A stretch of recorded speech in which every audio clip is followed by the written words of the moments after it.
Today we're at Sywell Aerodrome. You might have seen before that we've been building the FW20 for a little while now, and we've been taking you through the process of how we get to this point. And today is shakedown day, so it's the first time to get the car out on what is a runway. So we're not at a circuit today. What we try and do for the first run out to make sure everything works right is just nice straight runs up and down. We can test all the systems because all that stuff's way more important at this stage rather than lap time. So check that all the mapping is right, check that all our gearbox calibrations are right, clutch calibrations, all that stuff. And rather than the expense or tying up a circuit all day running around at somewhere like Silverstone, we come here so we can get multiple runs done very quickly. Yeah, start to have a look at the setup of the car.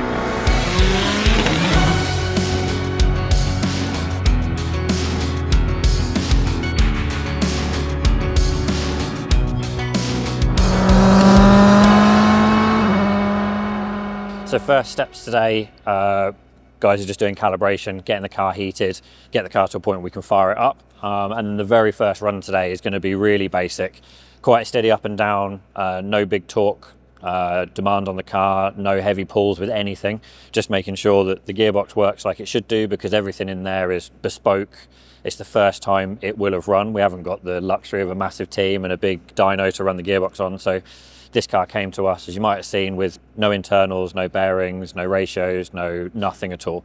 So it's all been designed and manufactured, and this will be the very first time it's turning under any load on the circuit. So we're going to run up and down here, make sure that's all good first, make sure the engine is good, make sure we've got no silly leaks or anything, any rattles or clonks, and make sure that everything as it should be, which we don't expect any issues really.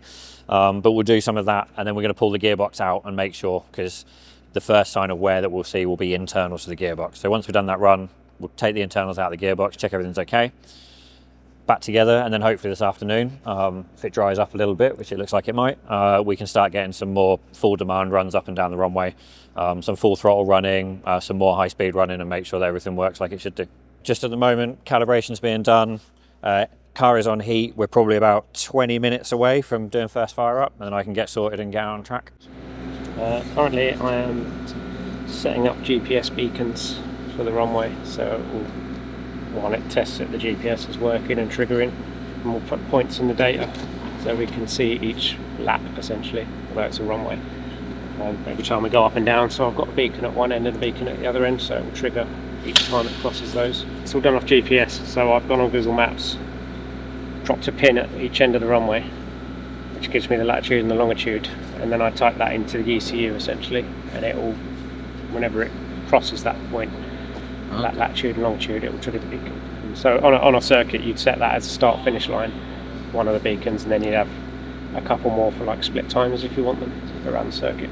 The startup procedure today is essentially the same as we mentioned in our last video on how to fire it up, so we do exactly the same stuff. So I'm just waiting for it to warm up now, battling this big hangar door that's blowing air through the car. We might have to bung it up and stop the cold air running through and cooling it down for us.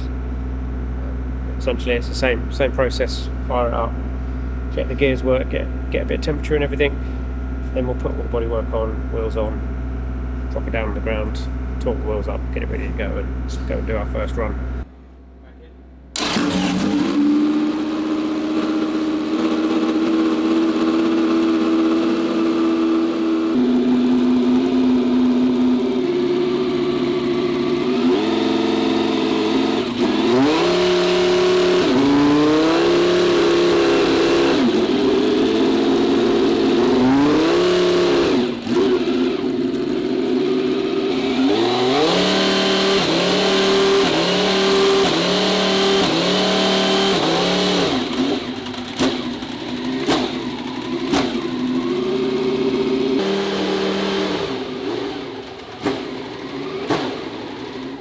No, I had a bit of a wobbly. I didn't want to go up the gears the first time. Went back to neutral and tried it again, and it went, so it just got itself in a sticky spot. So that's why we're here, so we'll see if it does that on the circuit. Yeah, bodywork on now, wheels on, and we'll go and do our first run. Obviously this car's not driven since '98, so and it's completely new engine, new gearbox, new everything. So first run for me really is just about checking everything.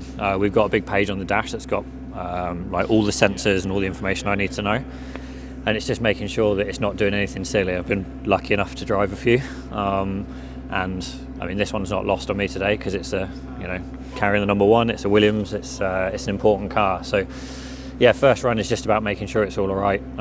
Engine stays where it should be, temperature-wise. Gearbox operates like it should do. Brakes work.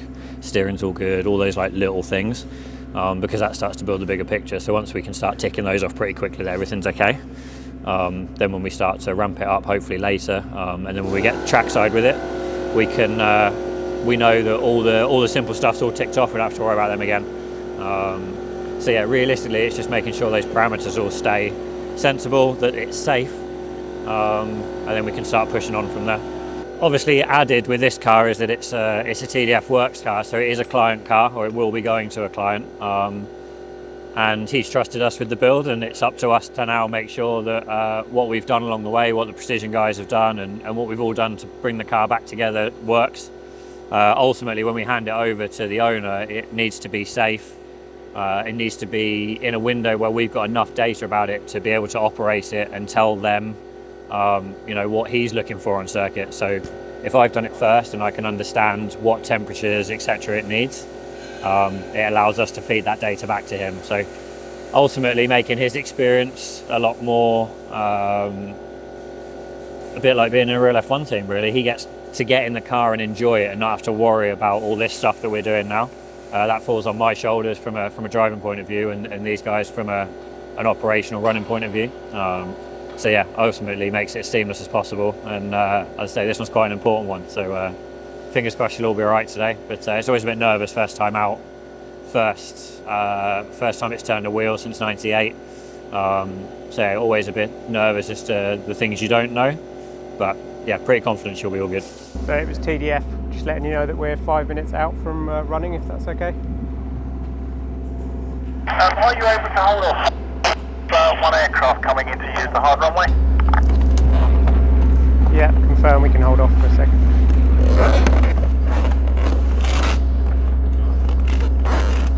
How's it feel being in this one?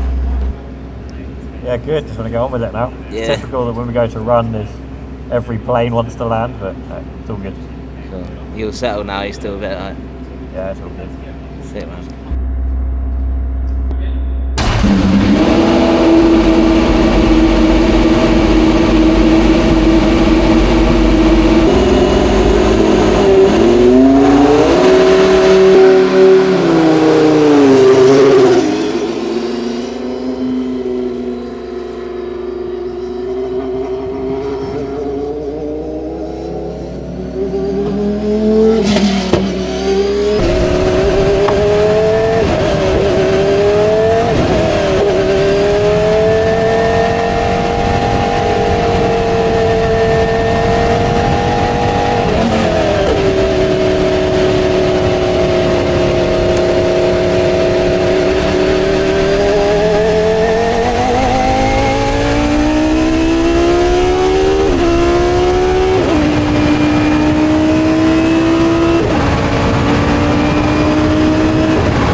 Worries for them going out on track? Stick driving it. No, the biggest worry is the gearbox holding together, really. It's complete unknown. All the electronics are brand new. All the parameters are set up by myself. So yeah, but it sounds really good so far. We'll see what he says when he comes back in, and we'll have a look at some data.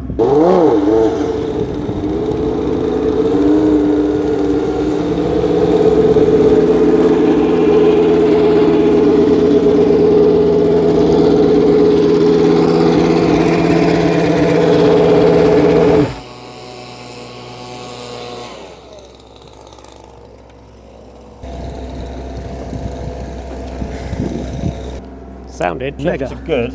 Yeah. Downshift or whatever it feels like. Pull the paddle, and then you just sit there and you click, click, click, click, nothing, and then every now and again it will just suddenly go pop and downshift.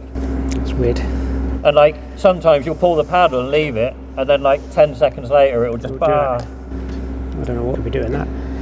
Have to have a look at data then. And Pit limit work, temps were good. yeah, It's a bit of a vibration, but I think it's tired. yeah. It had a couple of hard downshifts, but otherwise it was fine. For a first run, we did two runs up and down. As I said before, it's just systems checking, making sure everything works. To be honest, 99% good, which is always great. There's always something that creeps in. We've just got a little delay with the downshift. So the upshifts are all good. When we do the downshifts, they're just slightly delayed. So we're just going to go through the data and see whether that's an electronical thing, which shouldn't be, or whether we just need to have a look at something mechanical, the way it comes off the dogs in the gearbox, whether that's a bit slow or something with the actuator. But otherwise, no vibrations, nothing silly, only ran to about half throttle, but she feels like she wants to get on with it, which is always a good sign. The first time you drive a car, you get a feeling of whether it's going to be good or not. And it ticks all the right boxes, that one, so yeah, really good. Before we went out, it's quite cool, you sort of sit there, and the last guy to race it was the current reigning world champion. So to be sat there and to be able to give it its first run back out is always pretty special. I've been lucky enough to drive a few, but it kind of never really gets old. But it's always work and your job, and you need to make sure it's right and it's for clients, and there's so many other things going on that are important that I have to do right. But yeah, this one's a pretty special one, to be honest.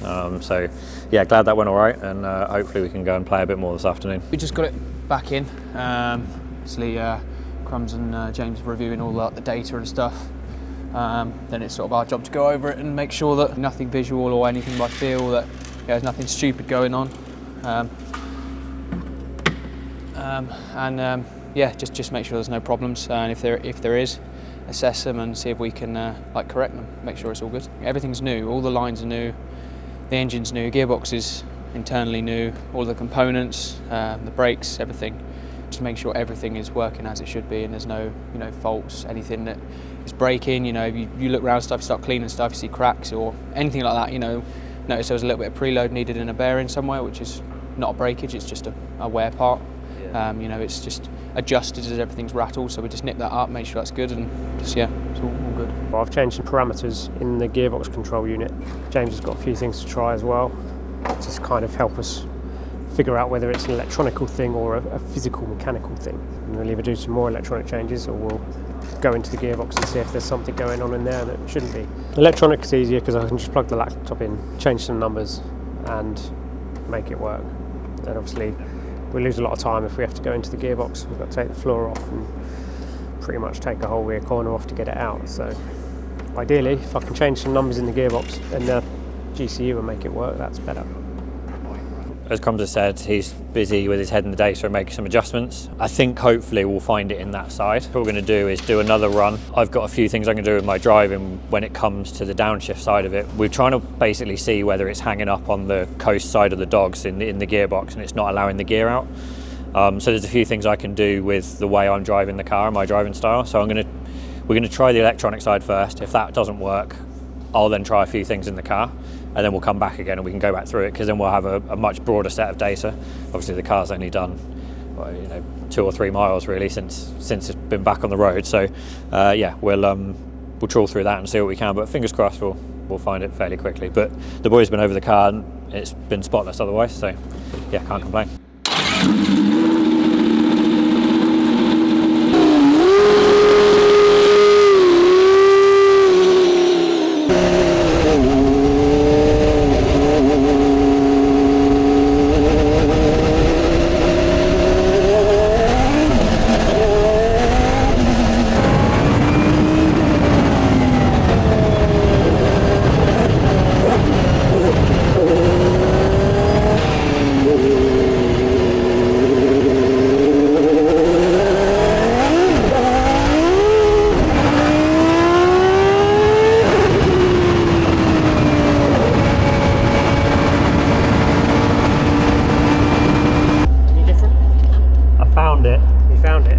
Below 4,500 RPM. It won't take the shift unless you're below 4.5. Really? There's got to be something in the tronic somewhere that says it won't do it. We'll have a look. Do you want me to hop out? Well, yeah, scan. Full throttle work. Brakes do too. Oh yeah. Mate, you look at the data, it's like 10 bar. We went again to try and work out exactly, like we said before, what those parameters were, and we managed to find, basically there's an electronic limiter in there somewhere. I had to be below a certain amount of revs before it would allow me to downshift. So did another couple of runs up and down, found out exactly where that was, and then fed that back to the guys. And they're now currently doing some maths to try and sort one of the tables out in there. Hopefully, provided the weather stays all right, and it's getting a bit later in the day now, but hopefully the weather's all right, we'll get one more run to end the day. Fingers crossed that should all be sorted. And that means we can leave here today having tested everything we needed to, made sure engine, gearbox and stuff's all good, brakes, all the other systems on the car have been great, all the dampers obviously as everything is new, electronics are all new, so, and we've had no issues with any of that. So yeah, we'll be happy if we can leave here in that position at the end of the day, and yeah, we can get back in the workshop, and then we'll do a tear down in the workshop and make sure there's nothing else that we can't see going on. So yeah, that's where we're trying to be by the end of the day. So light dependent, we'll be running again in the next half an hour and then see where we're at.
Car's wicked, it did everything it should do. We got through all the tests that we wanted to do today. These days can be a bit slow because it's start, stop and trying to find little faults and make sure everything is right and creep up on it. But to get through everything we did, running like as it should be, like I say, we'll tear her down, have a good look, but she's ready to go to circuit, ready to get to the client, and yeah, hopefully be back out on track pretty soon. So yeah, I hope you enjoyed the series. There's going to be lots more of this sort of stuff to come, and a lot more with this on track, so yeah, stay tuned and we'll take you on that V10 journey with us as well as all the other stuff we'll do.